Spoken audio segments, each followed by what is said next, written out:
तापत्रयोन्मूलनम। जीव के जीवन में महाराज त्रय ताप सदैव है।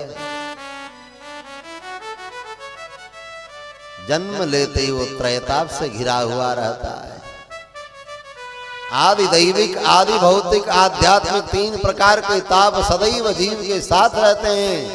और जब तक जीव भगवत शरणागति नहीं करता, भगवान की कथा नहीं सुनता, ये तीनों ताप से मुक्त नहीं हो सकता। जब दुख आता है ना जीवन में, कष्ट आता है, तो हम दूसरे पर आरोपण करते हैं, अरे उसने दुख दिया, देवताओं ने दुख दिया, भगवान ने कष्ट दिया, ग्रहों ने कष्ट दिया, पड़ोसी ने कष्ट दिया। कभी कभी शरीर ही कष्ट देता है। जो इंद्रियां हमें सुख देती हैं वही इंद्रियां दुख देने वाली हो जाती हैं। अपने ही हाथ, अपने ही पांव, अपने ही सिर, अपना ही पेट, लेकिन दुख का कारण वही होता। अब किस पड़ोसी को कहो? तो सज्जनों, हमें दुख कोई नहीं देता, न अड़ोसी पड़ोसी, न ग्रह, न देवता, न भगवान। हमने जो कर्म किया वही कर्म हमें दुख देता है। सज्जनों, अगर दुख से निवृत्ति चाहते हो तो सत्कर्म करो, अच्छा कर्म करो।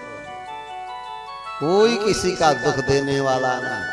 सुखस्य दुःखस्य न कोपि दाता परो ददाति इति कुबुद्धिरेषा। ये कुबुद्धि है, ये अज्ञान है कि हम मानते हैं हम दूसरे ने कष्ट दिया। गाली हम सुनते हैं दूसरे के द्वारा, क्यों सुनते हैं? अपने कर्म के कारण ही तो सुनते हैं। अरे हमारा कर्म सही है तो क्यों गाली सुने, क्यों डांट सुने, क्यों मार खाएं? अपना कर्म सही रखें। इसलिए कोई सुख दुख दूसरा ही नहीं देता, हमारा कर्म ही देता। और जीव पैदा होते ही संसार में दुखमय, संसार में तापत्रय में उलझ जाता है। और भगवान की कथा इन तापत्रय को उन्मूलन करने वाली है। कभी आप हर प्रकार से संपन्न हो, कोई दुख देने वाला नहीं है, परंतु आपका मन दुखी होता है, जिसको आध्यात्मिक दुख कहते हैं। अब मन का दुख महाराज किसी को आप बता भी नहीं सकते हो, कोई समझ भी नहीं सकते हैं, और दुखी होते हो। तो मन का दुख क्या है? जिससे आपने प्रेम किया उससे मिल नहीं सकते, जिसके साथ रहते हैं वो उससे प्रेम नहीं है। प्रिय वियोग, अप्रिय संयोग ही मानसिक ताप है। घर भर में खाने का बहुत पदार्थ है पर खा नहीं सकते, ये दुख है मन का।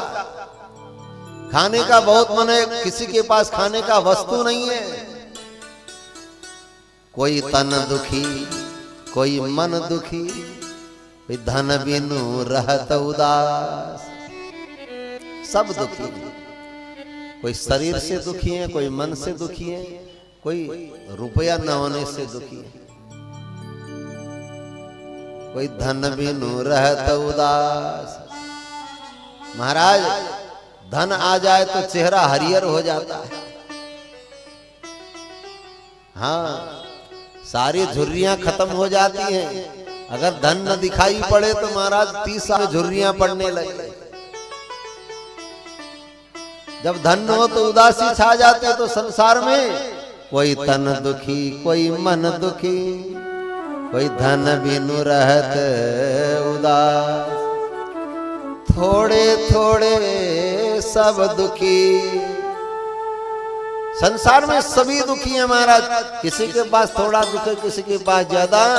तो क्या सभी दुखी है? नहीं, सभी दुखी नहीं है, सुखी भी है। सुखी कौन है? सुखी हरि के दास। देखिए महाराज, चमक रहे हैं।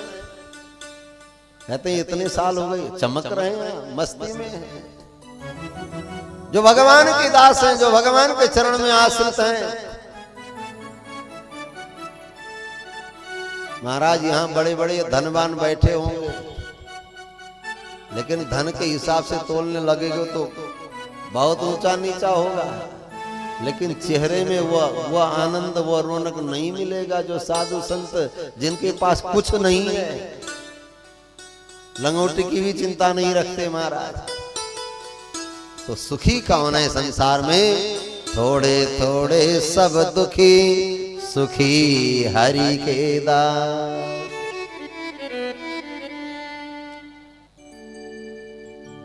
इसलिए सज्जनों, जब तक हम भगवान की शरण को आश्रय नहीं करते, शरण ग्रहण नहीं करते, तब हमारा दुख निवृत्त नहीं होता।